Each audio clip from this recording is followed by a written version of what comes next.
자, 오늘 우리에게 주시는 하나님의 말씀 요한복음 18장 12절부터 27절까지 말씀입니다. 요한복음 18장 12절부터 27절. 우리 그 중에서 12절부터 14절까지 말씀만 우선 같이 한번 읽도록 하겠습니다. 12절부터 시작. 군대와 천부장과 유대인들의 하인들이 예수님을 붙잡아 묻고 먼저 안나스에게로 끌고 갔으니 안나스는 그 해의 대제사장인 가야바의 장인이었다. 가야바는 유대인들에게 한 사람이 백성을 위하여 죽는 것이 유익하다라고 권유한 자였다. 아멘. 자, 지난 시간에는 유대의 종교 지도자들과 로마의 병사들이 예수님을 잡는다는 그 한 가지 목적을 위해서 그들이 서로 한마음이 되어 어두운 밤을 뚫고 예수님께서 계신 겟세마네 동산으로 쳐들어갔다 하는 내용을 우리가 살펴봤었습니다. 예수님께서는 그들에게 자신을 순순히 내어주셨습니다. 그 모든 것이 아버지의 말씀을 성취하는 것이었기 때문입니다. 죄인들의 구원을 위한 삼위일체 하나님의 창세 전의 계획을 성취하기 위해서는 하나님의 아들이 피조물인 인간의 손에 잡히셔야만 했습니다. 사람은 스스로 자신의 죄의 문제를 해결할 수 없습니다. 우리는 내가 짊어지고 있는 이 죄의 짐과 또 그 죄의 대가로 받게 될 심판과 형벌, 그리고 영원한 멸망이라는 이 문제를 내 힘으로는 결코 해결할 수가 없습니다. 그리고 그러한 죄인들에게 있어서 그러한 죄인의 최후는 하나님의 공의로운 진노와 영원한 사망을 받는 것뿐입니다. 하지만 하나님께서는 그런 비참한 우리를 위해서 우리 안에서 해결책을 구하도록 하신 것이 아니라 하나님 편에서 그 해결책을 마련하셨습니다. 바로 죄인들에게 주어질 그 하나님의 진노의 잔을 아들에게 마시게 하신 것입니다. 하나님의 아들 예수 그리스도께서 우리가 마땅히 받아야 할 그 모든 진노와 심판을 대신 받으심으로써 우리로 하나님의 심판을 면하게끔 하신 것입니다. 예수님은 말고의 귀를 잘랐던 베드로에게 이렇게 말씀하셨습니다.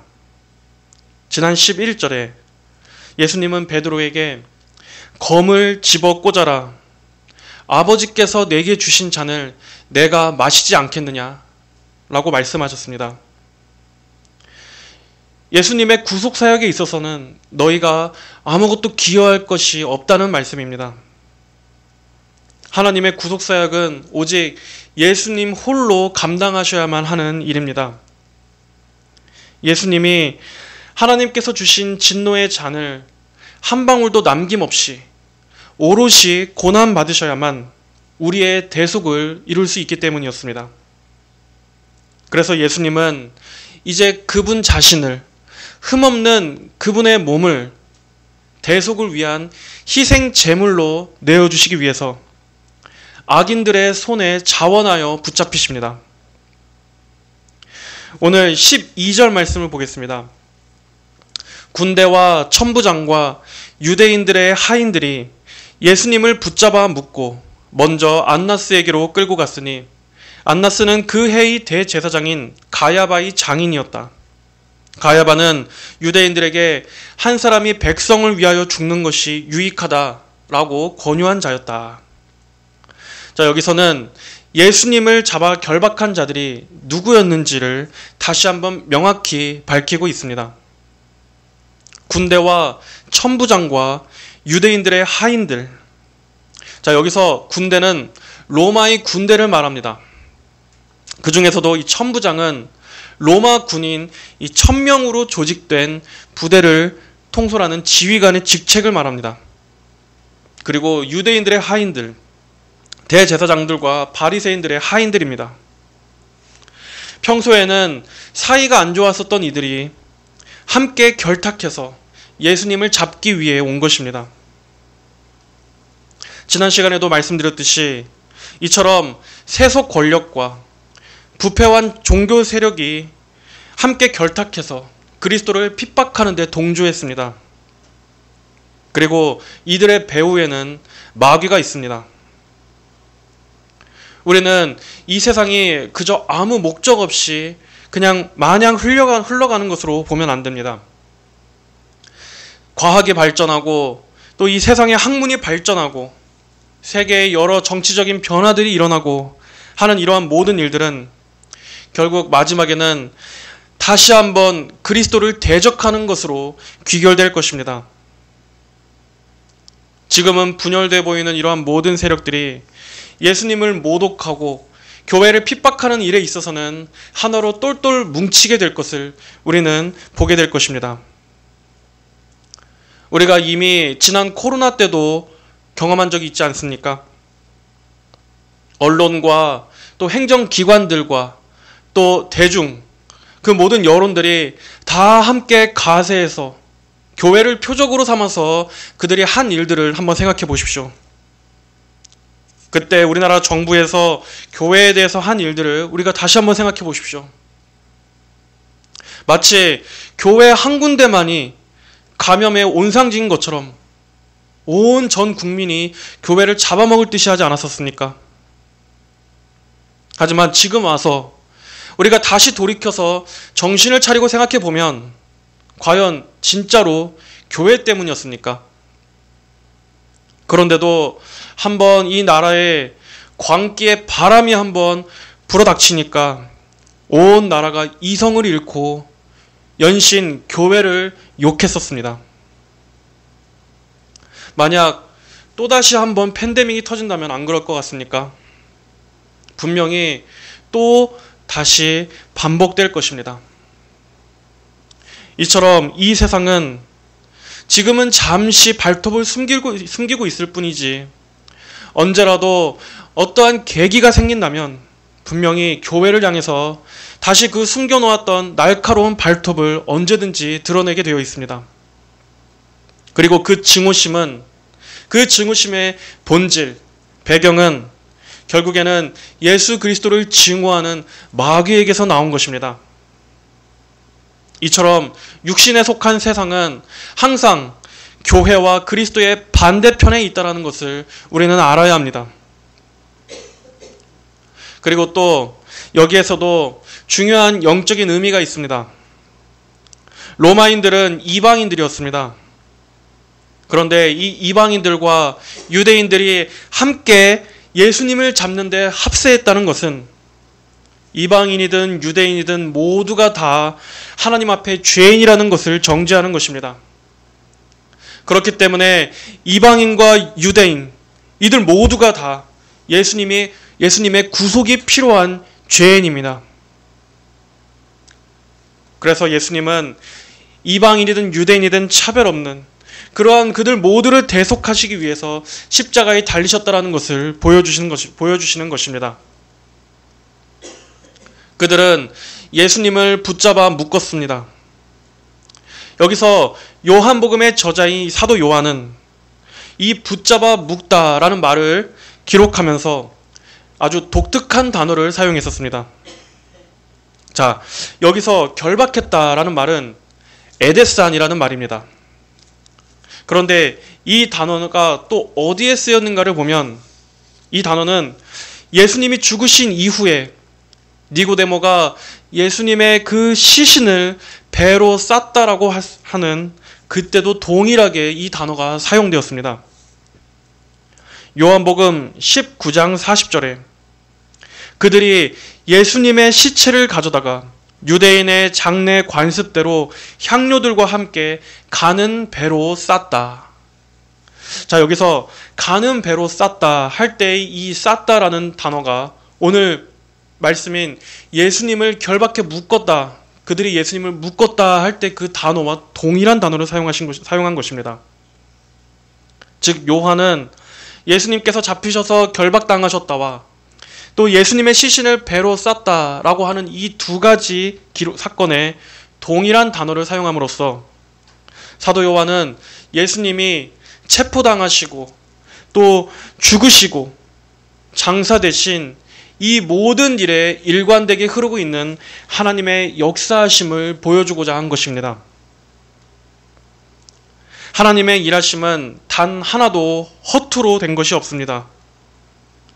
인간은 예수님을 잡아 죽이려고 결박했지만 결국 예수님은 감싸고 있었던 배를 벗어 던지시고 사망을 이기시고 부활하신 것처럼 이러한 인간들의 악행을 통해서도 하나님은 얼마든지 인간의 악행을 역전시키실 그분의 계획을 착착 진행하고 계신 것입니다. 또한 예수님께서 결박당하신 것은 구약의 여러 모형들과 예언을 성취하는 것이기도 했습니다.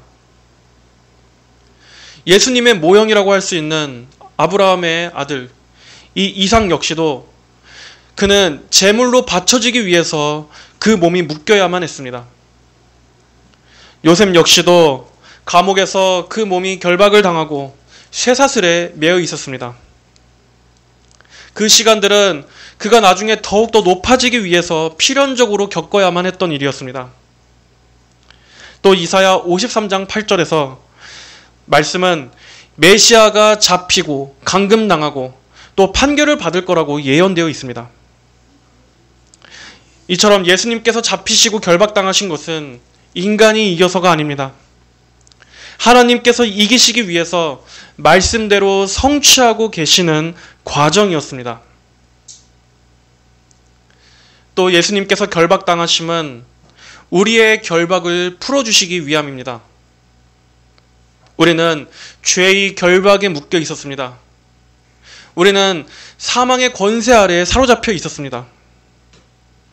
하지만 예수님은 우리에게 구원의 자유를 주시기 위해서 죄인이 당해야 하는 모든 것을 그분이 대신 대속하셨습니다. 예수님께서 우리 대신 묶이셨기 때문에 우리가 자유함을 누릴 수 있게 된 것이고 예수님이 우리 대신 감금당하셨기 때문에 우리가 죄와 사망의 포로에서 석방될 수 있었던 것입니다. 우리는 예수님께서 하신 이 모든 일들이 죄인인 나를 대신하시기 위해서 내 죄를 대신 감당하신 것이라는 것을 알아야 합니다. 예수님께서 나 대신 짊어지시지 않으셨다면 예수님께서 겪으셔야 했던 이 모든 일들이 하나님의 심판대 앞에서 내가 겪었어야 했던 일들이구나 하는 이것을 우리는 잊어서는 안 됩니다. 이어서 예수님은 잡히신 후에 먼저 안나스에게 끌려가셨습니다. 이 대제사장 가야바의 장인이라고 나오는 안나스라는 인물은 유대의 종교 권력계에 있어서 강력한 권력을 가진 실세인 인물입니다. 이 안나스라는 사람도 한때는 제사장이었습니다. 원래 이스라엘의 대제사장은 한 번 맡으면 끝까지 하는 종신직이었습니다. 하지만 안나스는 한때 자기의 관할을 넘어선 일을 했다라는 이유로 로마 정부에 의해 해임을 당하고 맙니다. 하지만 해임된 이후에도 이 안나스는 여전히 유대 사회의 배후에서 마쿠의 실력자로 활동하며 엄청난 권세를 지니게 됩니다. 그래서 성경에서 이 안나스라는 인물은 경건하고 거룩한 하나님의 종이 아니라 타락하고 부패한 종교 권력, 또 세속 권력에 빌붙어서 정치질을 하는 그러한 악한 인물로 묘사됩니다. 사람들이 예수님을 붙잡아서 가장 먼저 이 안나스에게 데려갔던 이유는 그만큼 그가 실세였기 때문이었습니다. 그리고 안나스의 입장에서는 자신들의 종교 권력을 위협하는 이 예수란 자를 어떻게든 죄인으로 만들기 위해서 안나스가 직접 예수님을 신문하기 위해 안나스에게 데려갔던 것입니다. 그리고 14절에서는 안나스의 사위인 가야바에 대해서도 말하고 있습니다. 가야바는 유대인들에게 한 사람이 백성을 위하여 죽는 것이 유익하다라고 권유한 자였다라고 설명이 나옵니다. 이 말은 그가 요한복음 11장 50절에서 했던 말이었습니다. 사람들의 민심이 점점 예수님에게로 쏠리자 유대 종교 지도자들은 모여서 저 예수님을 우리가 어떻게 처리해야 할지를 놓고 고심합니다. 그때 가야바가 말합니다. 요한복음 11장 49절에 보면 그들 중 한 사람인 그 해의 대제사장 가야바가 그들에게 말하기를 당신들은 아무것도 모르고 있소. 한 사람이 백성을 위하여 죽어서 온 민족이 멸망하지 않는 것이 당신들에게 유익하다는 것을 생각하지 못하고 있소. 라고 말하고 있습니다. 가야바의 이 말은 예수님을 잡아 죽이자는 것입니다. 그리고 이것이 우리에게도 유익하다. 만약 저 예수란 자를 그냥 놔두면 로마가 보기에 마치 우리 이스라엘이 로마를 상대로 반란을 꾀하는 것처럼 보이지 않겠느냐. 그러니까 사람들을 선동하고 있는 저 예수를 죽여서 아예 로마에게 오해를 살 만한 일 자체를 아예 그 싹을 잘라버리는 것이 우리에게도 유익하다라는 그러한 말입니다. 가야바의 이 말은 다분히 자기들의 종교 권력을 위해서였습니다. 자기들의 기득권을 유지하기 위해서. 여기에는 사실 전혀 이스라엘 백성들을 위한 것도 없었고 또 구원을 위한 어떤 영적인 생각에서 한 말도 아니었습니다. 사도 요한은 그의 말 뒤에 어떠한 말을 덧붙입니까? 요한복음 11장 51절에 이것은 그가 스스로 말한 것이 아니라 그가 그 해의 대제사장이므로 예수께서 그 민족을 위하여 죽으시고 그 민족뿐 아니라 흩어진 하나님의 자녀들을 하나로 모으기 위하여 죽으실 것을 예언한 것이다. 그들은 그날부터 예수님을 죽이려고 모의하였다. 가야바는 그저 자기의 이득만을 위해서 한 말이었지만 결과적으로 이 말은 그가 자기도 모르게 하나님의 구원을 고백하는 일이 되어버립니다. 정말로 그의 말대로 예수님 한 분의 죽으심으로 인해서 많은 이들이 생명을 얻게 되지 않습니까? 하나님은 때때로 정말 이렇게 일하십니다. 악인들은 자기들의 자유의지로 악한 일들을 꾸미지만 하나님께서는 오히려 그 일을 통해서 하나님의 구원이 진척되게 하십니다.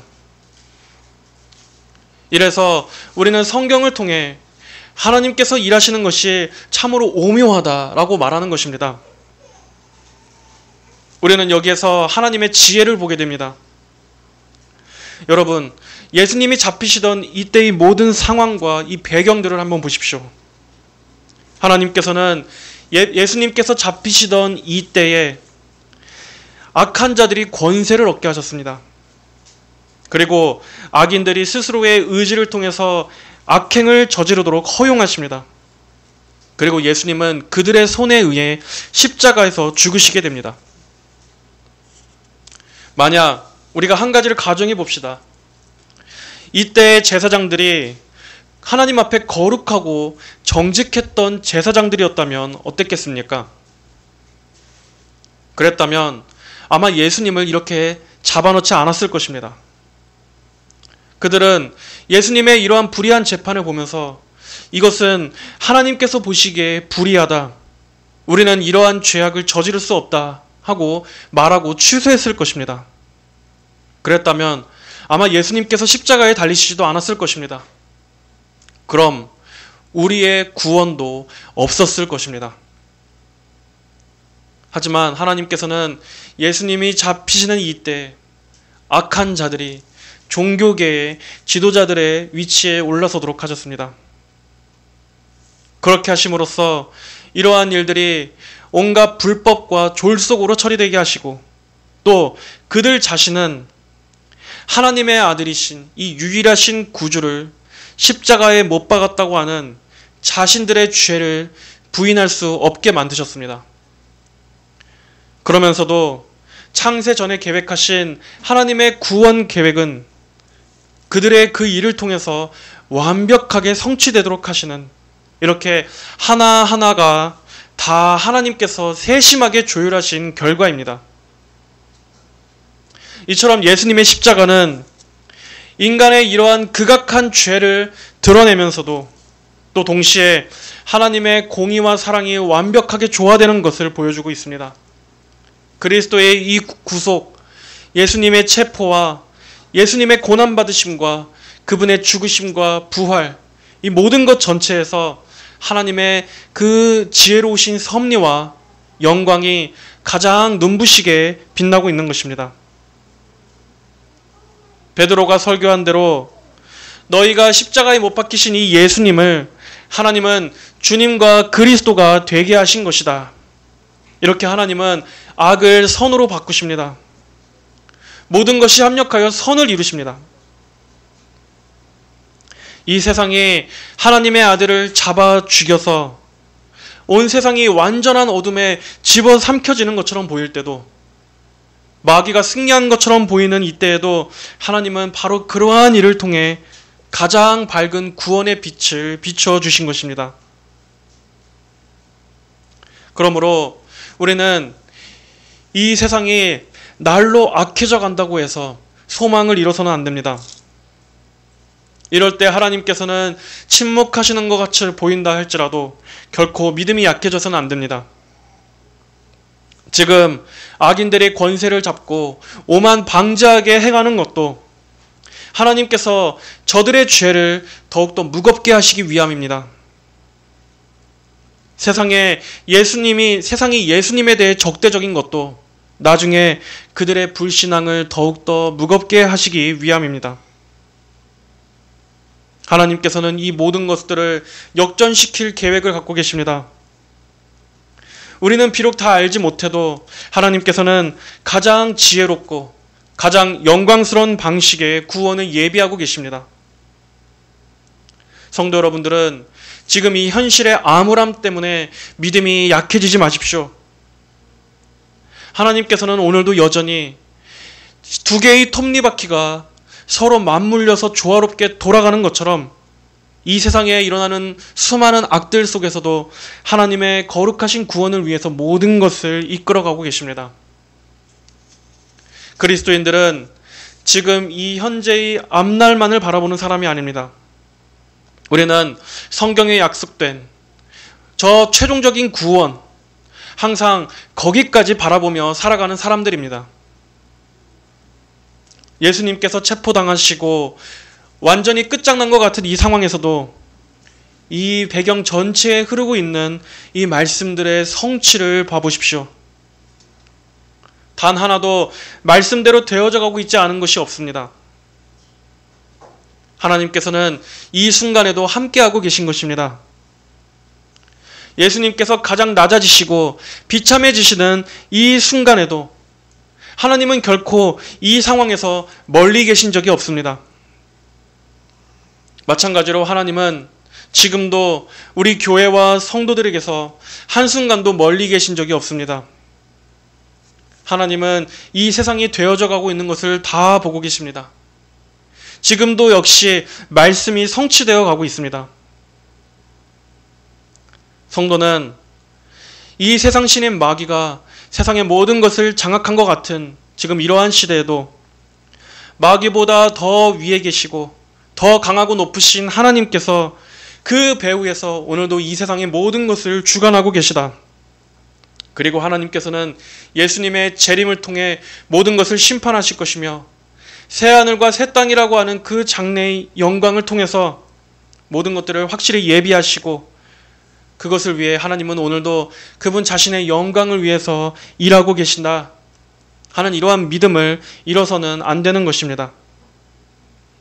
항상 우리는 성경을 통해서 하나님께서는 어떻게 일하여 오셨는가, 하나님은 어떻게 일하시는 분인가 하는 것을 읽고 묵상해야 합니다. 사람이 가장 끝났다고 생각하는 바로 그러한 순간에 하나님은 언제나 그때 구원의 손을 펼치시는 그런 하나님이신 것을 항상 우리는 기억해야 합니다. 이제 15절부터는 우리가 잘 알고 있는 베드로가 예수님을 3번 부인했던 이야기가 나옵니다. 시몬 베드로와 또 다른 제자가 예수님을 따라갔는데 그 제자는 대제사장과 아는 사이였으므로 예수님과 함께 대제사장 집 뜰 안으로 들어가고 베드로는 문 밖에 서 있었다. 대제사장과 아는 사이인 제자가 남아서 문을 지키는 여자에게 말하여 베드로를 데리고 들어갔다. 자, 여기서는 베드로가 어떤 제자와 같이 예수님을 따라간 것으로 나옵니다. 이 제자가 누구인가에 대해서 여러 가지 의견이 있습니다. 아리마대 요셉일 것이다.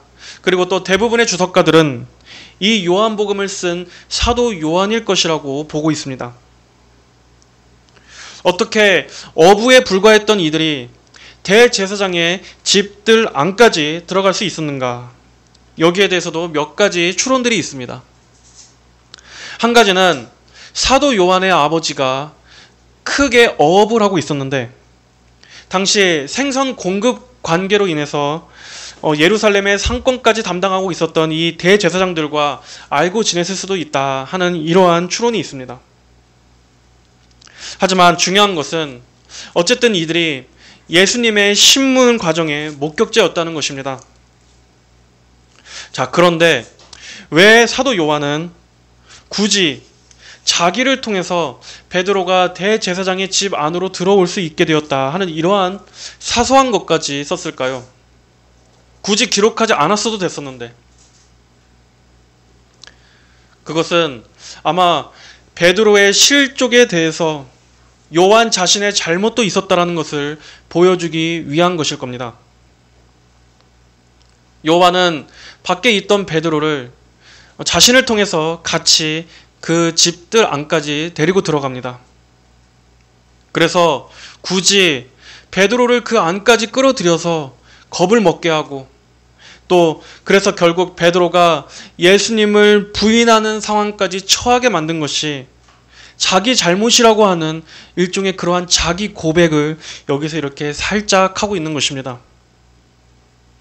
우리는 여기서도 사도 요한의 참 그 따뜻한 연민의 마음을 우리가 엿볼 수 있습니다.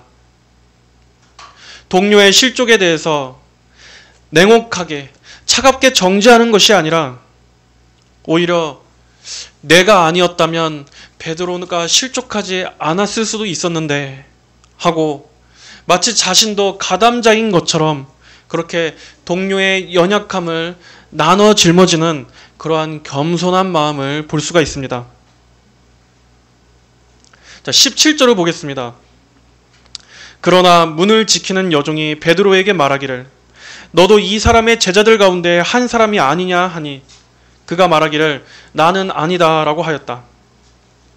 날씨가 추워서 종들과 하인들이 숯불을 피우고 서서 불을 쬐고 있었는데 베드로도 그들과 함께 서서 불을 쬐고 있었다라고 말씀하고 있습니다.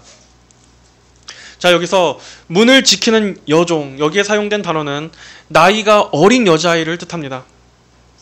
이 여종은 너도 이 사람의 제자들 가운데 한 사람이 아니냐 하고 베드로에게 물었습니다.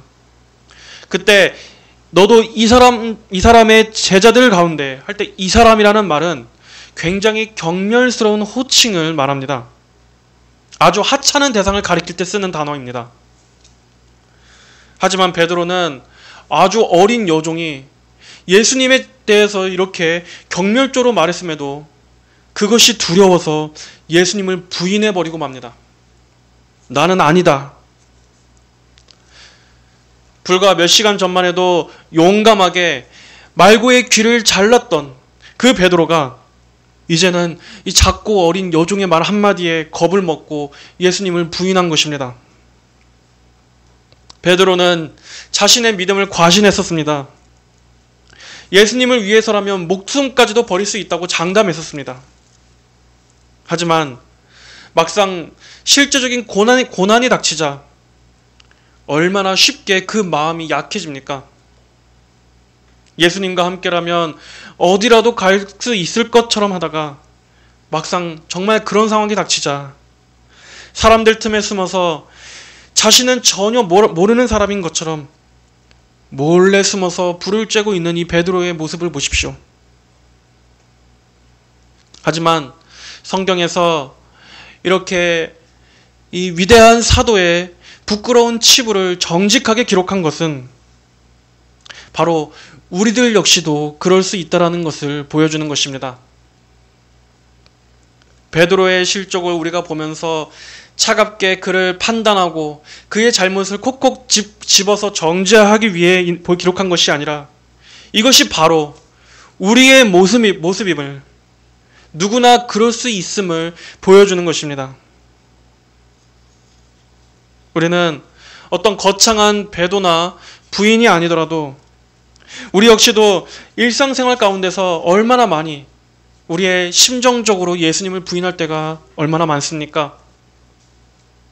직장 생활을 하면서도 내가 교회를 다니고 예수님을 믿는다라고 하면 사람들이 이상하게 볼까봐 은연중에 교회를 다니는 것을 숨기는 경우가 많습니다. 또 말씀과 내 개인의 어떤 이익이 서로 충돌하게 될 때 우리는 분명히 머리로는 그것이 잘못된 것을 알면서도 무엇을 선택해야 되는지를 분명히 알면서도 그 마음으로는 신앙보다는 내 자신이 원하는 것들을 추구하고자 할 때, 그러면서도 몰래 주님 한 번만 봐주세요 하면서 우리의 양심의 소리를 덮는 일들이 많지 않습니까? 이렇게 사람들의 눈치와 또 나의 이익과 나의 정욕이 걸린 이러한 문제들 앞에서 우리는 마음적으로 예수님을 수도 없이 부인할 때가 얼마나 많았습니까? 그런 것들이 바로 여기 베드로와 다른 것이 아닙니다. 역시 마찬가지로 결정적인 때에 나의 유익을 위해서 예수님을 모른 척하고 예수님을 마음으로 부인하는 것은 같은 것입니다. 예수님과 함께 고난받는다는 것은 그저 관념적일 것일 뿐이고 실제로 내가 해가 될 때는 결국에는 신앙보다는 내 자신을 위해 택하는 것, 여기에서 과연 우리는 얼마나 자유롭습니까? 사실 죄만 놓고 본다면 베드로의 죄나 가룟 유다의 죄나 별반 다를 게 없습니다. 오히려 어떤 면에서는 베드로의 죄가 훨씬 더 무겁다고 할 수 있습니다. 베드로는 자기가 살기 위해서 예수님을 3번 부인했습니다. 이 3은 완전수이기 때문에 3번 부인했다는 것은 정말 완전한 부인을 말합니다. 그리고 거짓말을 하는 것에서 더 나아가 예수님을 저주하기까지 했습니다. 이렇게 죄만 놓고 보자면 베드로의 죄는 결코 용서받을 수 없는 죄였습니다. 하지만 성경은 이러한 베드로의 죄까지 정직하게 기록하고 있습니다. 이것은 바로 구원이 우리 자신에게 있는 것이 아니라 하나님의 전적인 택하심과 은혜에 있다라는 것을 보여주려고 하는 것입니다.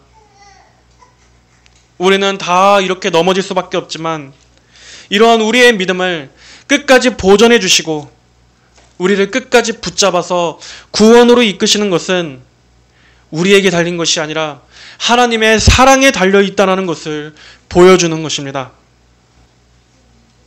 우리는 하나님의 은혜가 없이는 나는 아무것도 아니다, 나는 아무것도 할 수 없는 아무것도 아닌 존재라는 것을 겸손히 인식하며 살아야 합니다.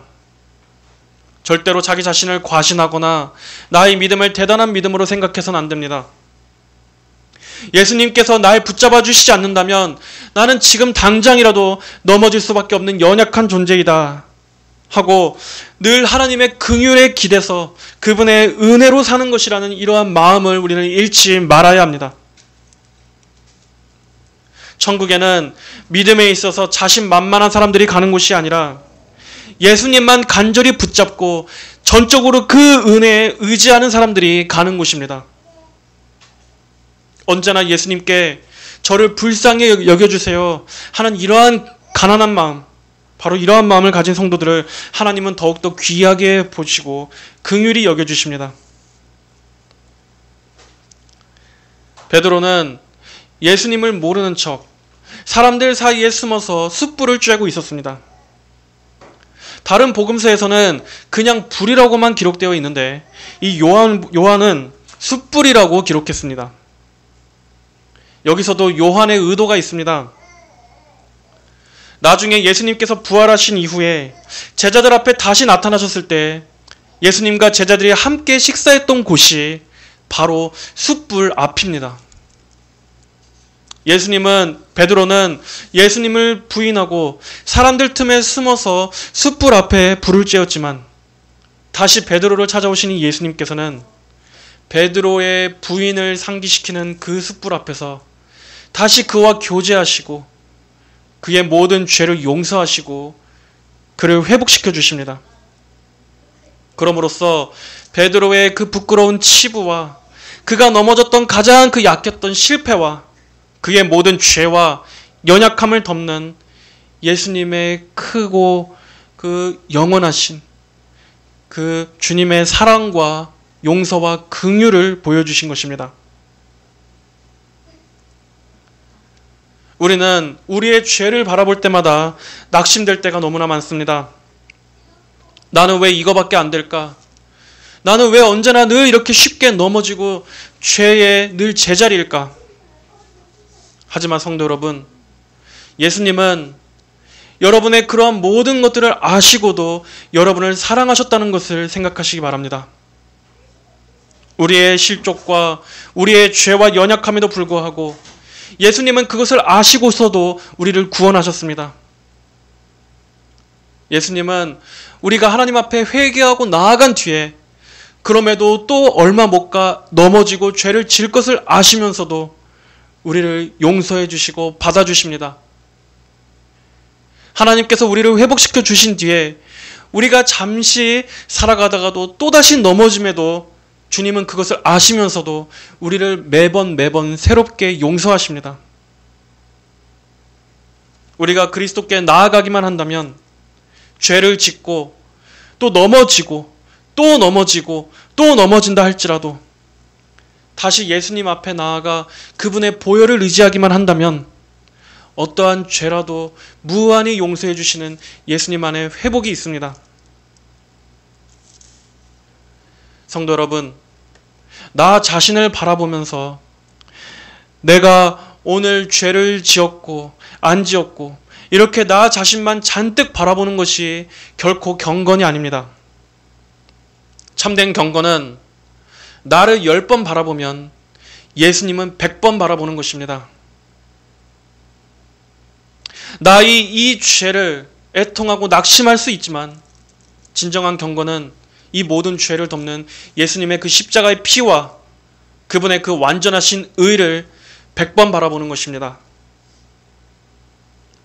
죄를 지었다고 해서 낙담하는 그 자리에만 계속 머물러 있으면 안 됩니다. 오히려 그렇기 때문에 저는 예수님을 더 바랄 수밖에 없습니다 하고 예수님께 달려가야 합니다.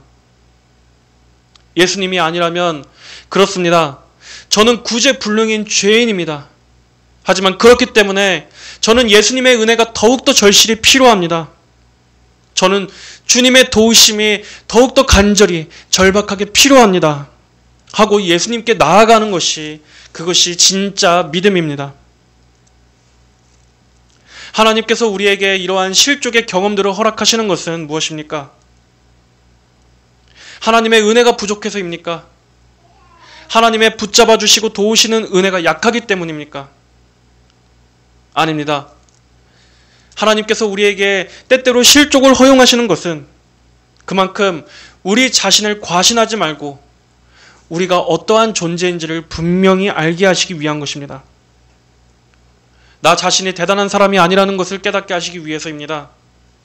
하나님의 은혜에 날마다 우리가 기대고 주님의 은혜를 간절히 소원하기 위해서입니다. 그래서 더욱더 매일매일 예수님께만 전적인 의탁을 할 수 있도록 하나님은 바로 그것을 깨닫기 위해서 우리를 더욱더 은혜 안으로 붙들기 위해서 우리의 넘어짐을 허락하시는 것입니다.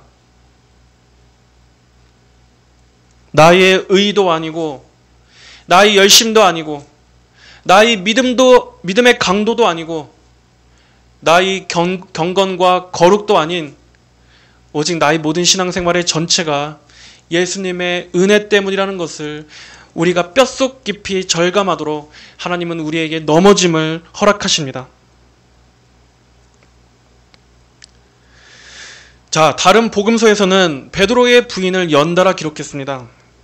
하지만 요한복음에서만은 이 베드로의 3번의 부인 사이에 예수님의 신문 과정을 중간에 집어넣습니다. 이것은 요한의 또 목적이 있습니다. 대제사장의 추궁 앞에서도 담대하게 진리를 고백하셨던 이 예수님과 사람의 추궁 앞에서 금방 부인해버리고 마는 이러한 인간의 연약함, 베드로의 부인을 더욱더 극명하게 서로 대조하기 위해서입니다. 19절, 대제사장이 예수께 그분의 제자들과 그분의 가르침에 대하여 물으니 예수께서 그에게 대답하셨다. 내가 세상에 명백히 말하였다. 나는 언제나 모든 유대인들이 모이는 회당과 성전에서 가르쳤고 아무것도 은밀하게 말하지 않았는데 너는 어찌 내게 묻느냐? 내가 그들에게 무엇을 말하였는지 들은 자들에게 물어보라. 그들은 내가 한 말을 알고 있다. 예수께서 이렇게 말씀하시자 곁에 서 있던 하인들 중 하나가 예수님을 때리며 말하기를 네가 대제사장에게 이렇게 대답하느냐 하니 예수께서 그에게 대답하셨다. 내가 잘못 말하였다면 그 잘못에 대하여 증언하여라. 그러나 옳다면 어찌하여 네가 나를 때리느냐? 그러자 안나스는 예수님을 묶은 채 대제사장 가야바에게 보냈다. 우리는 여기서 참으로 악한 인간 대제사장이 진정한 참된 거룩하신 우리의 대제사장이신 주님을 지금 이렇게나 모욕하고 있는 것을 우리는 보게 됩니다. 또한 우리는 한편으로는 예수님께 행해졌던 이 재판들이 전혀 공정한 재판이 아니라 불의한 재판이었다는 것을 또한 알아야 합니다. 이것은 분명한 불법적인 재판이었습니다. 원래 유대법에서는 어떤 사람이 설령 죄를 지었다 할지라도 그 사람을 당일에 바로 신문하는 일은 금지된 일이었습니다. 하지만 예수님께서는 잡혀오시자마자 그날 바로 신문을 당하십니다. 그리고 법정을 여는 시간 역시도 법정은 일반적으로 아침이 시작되는 시간부터 열게 되지만 예수님께 대해서는 어떻게 됩니까? 그러한 시간도 다 무시하고 깊은 한밤중에 이러한 일들을 행했습니다. 또 유대법에서는 피고인에게 직접 죄를 묻지 않습니다.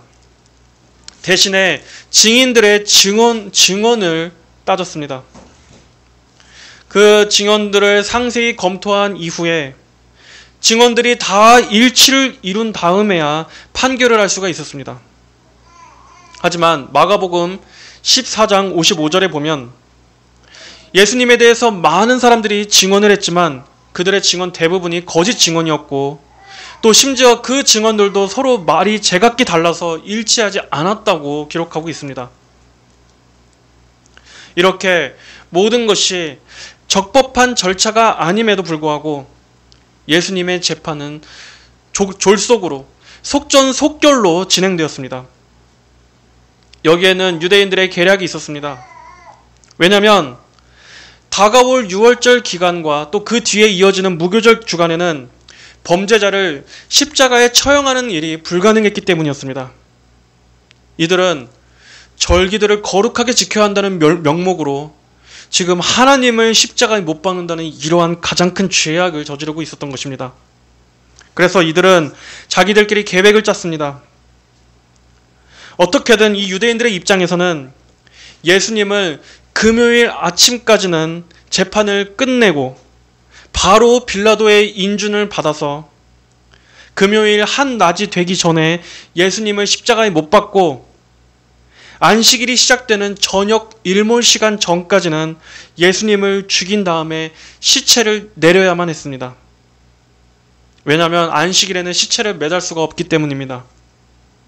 이렇게 되려면 이들은 모든 일정을 엄청 신속하게 빡빡하게 아주 무리해서 진행했어야만 했습니다.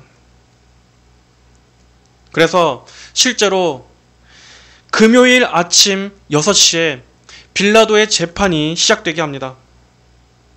그리고 빌라도의 재판이 끝나고 예수님께서 온갖 모진 고문을 다 당하신 후에 예수님이 십자가에 달리신 게 오전 9시입니다.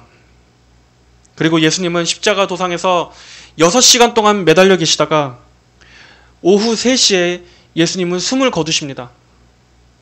그리고 죽으신 상태로 계속 더 매달려 계시다가 유대인들의 안식일이 시작되는 금요일 저녁 6시에 예수님의 시체는 십자가에서 내려지게 됩니다.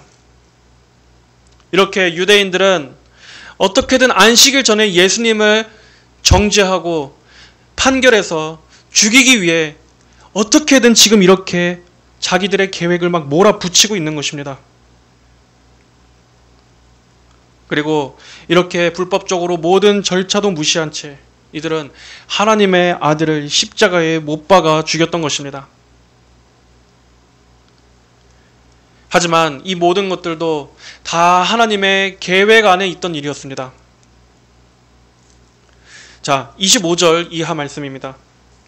시몬 베드로가 서서 불을 쬐고 있었는데 사람들이 그에게 말하기를 너도 그의 제자들 중 하나가 아니냐 하니 그가 부인하며 말하였다. 나는 아니다.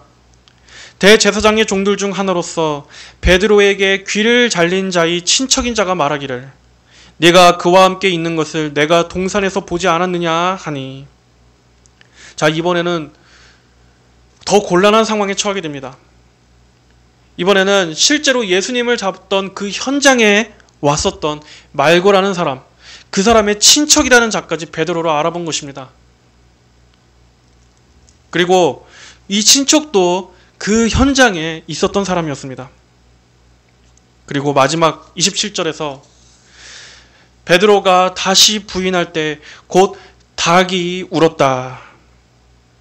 누가복음에서는 닭이 울었던 그 순간에 예수님께서 멀리서 지그시 베드로를 바라보시고 베드로는 그때 예수님께서 하셨던 그 말씀이 떠올라서 밖으로 나가 심히 통곡했다라고 말하고 있습니다. 아마 그 마음이 얼마나 찢어졌겠습니까? 우리가 상상만 해도 이 베드로의 마음이 아마 말도 못했을 겁니다. 이거밖에 안 되는 자기 자신에 대해서 너무나 원통하면서도 또 예수님을 생각할 때는 정말 그 마음이 말로 다 할 수 없이 너무나 죄송한 그 죄책감으로 그 마음이 찢어지지 않았을까요? 아마 그동안에 자신만만했던 그 베드로, 그 혈기가 있었던 그 베드로의 그동안의 믿음이 다 떨어져 버릴 정도였을 것입니다. 여러분, 그렇습니다. 믿음 생활은 결코 쉬운 것이 아닙니다. 우리의 믿음 생활은 절대 순탄하지 않습니다. 예수님을 따르는 길에는 분명히 많은 고난이 있습니다. 어쩌면 우리는 많은 기쁨보다는 항상 천국에 가는 그날까지 우리는 신앙생활 내내 고되고 또 인내해야 하고 또 고통스럽고 여러 가지 또 슬프고 힘겨운 그런 시간들이 더욱더 많을지 모릅니다. 바울 역시도 디모데에게 뭐라고 권면했습니까? 하나님의 능력을 따라 복음과 함께 고난을 받으라 라고 하지 않았습니까? 복음과 함께 고난을 받으라. 아니, 복음, 이 구원의 좋은 소식만 우리에게 주셨으면 됐지 왜 복음과 함께 고난을 받으라 이렇게 말씀하셨겠습니까? 그만큼 예수님을 따르는 길에는 필연적으로 많은 고난이 따른다는 것입니다. 세상이 예수님을 적대하고 또 그리스도인들을 미워하기 때문입니다. 또한 긍정적인 측면에서는 고난을 통해서만이 우리가 예수 그리스도를 닮아가게 되고 고난을 통해서만이 우리가 연단받게 되고 그래서 우리가 세상을 사랑하지 않게 되며 더욱더 겸비해질 수 있기 때문입니다. 예수님은 누구든지 나를 따르려거든 자기를 부인하고 날마다 자기 십자가를 짊어지고 나를 따라야 한다라고 말씀하셨습니다. 또 자기 생명을 구하려고 하는 자는 잃을 것이요 나를 위하여 자기 생명을 버리는 자는 얻을 것이라고 말씀하셨습니다. 우리는 예수님을 따름으로 인해서 부딪히게 될 많은 고난과 어려움들을 각오해야 합니다. 이제 예수님을 믿는다면 이제는 우리의 모든 것을 예수님께 넘겨드려야만 합니다. 나의 모든 안위는 이제 예수님 손에 달렸다.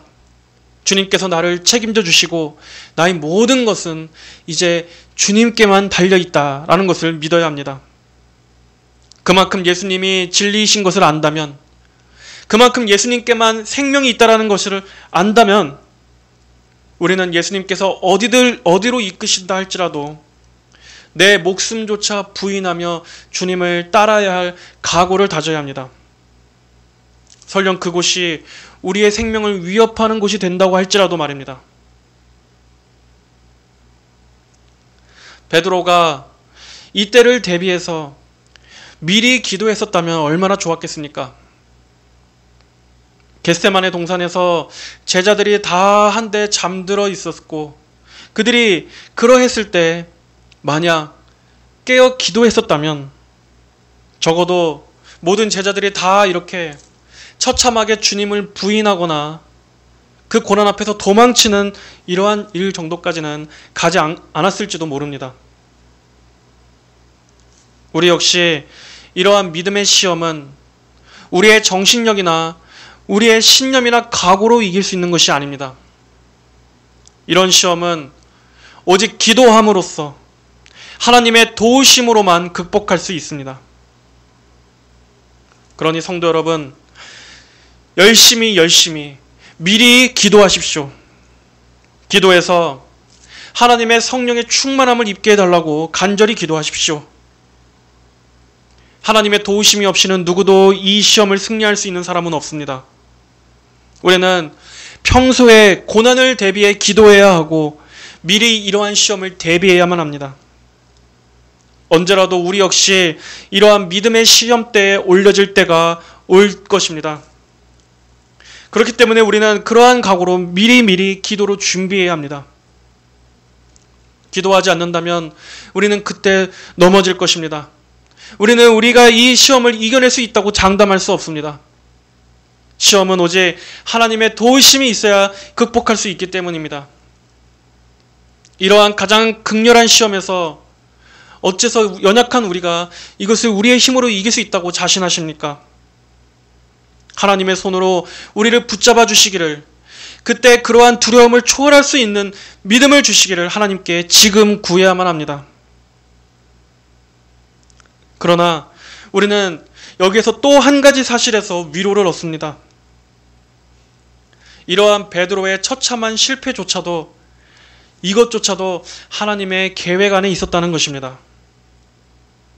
예수님께서는 이러한 모든 일들이 일어날 것을 아셨습니다.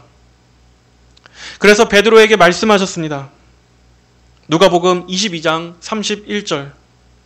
여기서 예수님은 시몬아 시몬아 보아라, 사탄이 밀처럼 체질하려고 너희를 요구하였으나 나는 내 믿음이 떨어지지 않도록 너를 위하여 기도하였으니 네가 돌아서게 될 때 내 형제들을 굳게 하여라. 마귀는 베드로를 요구했습니다. 그를 죄의 길로 내어달라고, 그를 멸망의 길로 내어달라고 요구했었지만 베드로를 붙잡고 계신 것이 누구였습니까? 예수님께서 베드로를 위해 기도하셨습니다. 나는 내 믿음이 떨어지지 않도록 너를 위해 기도하였다. 너희 믿음이 떨어지지 않도록 내가 너를 위해 기도하였다. 그리고 네가 돌아서게 될 때, 즉 베드로는 오히려 그러한 실패를 통해서 자기 자신의 연약함과 한계를 깨닫게 되어 더 겸손해지게 되었습니다. 그가 진정으로 그때 비로소 회심하게 된 것입니다. 그리고 예수님께서 말씀하신 대로 네 형제들을 굳게 하는 바로 그 위대한 사도의 직분을 감당할 수 있도록 회복되었습니다. 그가 넘어지기 전보다 그가 그렇게 처참한 실패와 실족을 경험한 이후에 베드로는 더욱더 성장했던 것입니다. 그때 비로소 하나님 앞에 진정으로 주님을 의지할 수 있게 되었던 것입니다. 이렇게 하나님께서는 우리의 실패와 실족조차도 하나님의 위대하신 계획 안에 있게 하십니다. 그리고 그것을 통해서 우리를 더 온전한 하나님의 자녀로, 그리스도의 강한 군사로 날마다 하나님의 은혜를 입는 진정한 그리스도인으로서 우리를 빚어가십니다. 바로 우리의 실패를 통해서 우리가 우리의 영혼의 안전을 확신할 수 있는 이유는 바로 예수님께서 저와 여러분을 위해서도 오늘도 동일하게 기도하고 계시기 때문입니다. 예수님 말씀하십니다. 내 양들은 내 목소리를 들으며 나는 그들을 알고 그들은 나를 따른다. 내가 그들에게 영생을 주니 그들은 영원히 멸망하지 않을 것이며 또 아무도 그들을 내 손에서 빼앗아갈 수 없을 것이다. 그들을 내게 주신 내 아버지께서는 만물보다 더 크시니 아무도 아버지의 손에서 그것을 빼앗을 수 없다. 나와 아버지는 하나이다. 이렇게 한번 예수님의 피로 구원한 성도들은 예수님 안에서 절대적으로 지켜진다는 것을 여러분 믿으십시오. 하나님의 주권적인 구원은 우리의 연약한 실패와 우리의 죄성조차도 예수님의 피로 덮으시고 성결하게 하셔서 끝까지 구원을 완성하시는 전능하신 능력의 하나님이십니다. 예수님의 십자가 대속이 이만큼이나 크고 강력하고 위대하다라는 것을 여러분 깊이 감사하시면서 날마다 이러한 예수님의 사랑을 그리고 예수님의 이러한 붙드심에 더더욱 우리 자신을 의탁하는 그러한 믿음을 갖게 되시기를 우리 주님의 이름으로 간절히 축복합니다.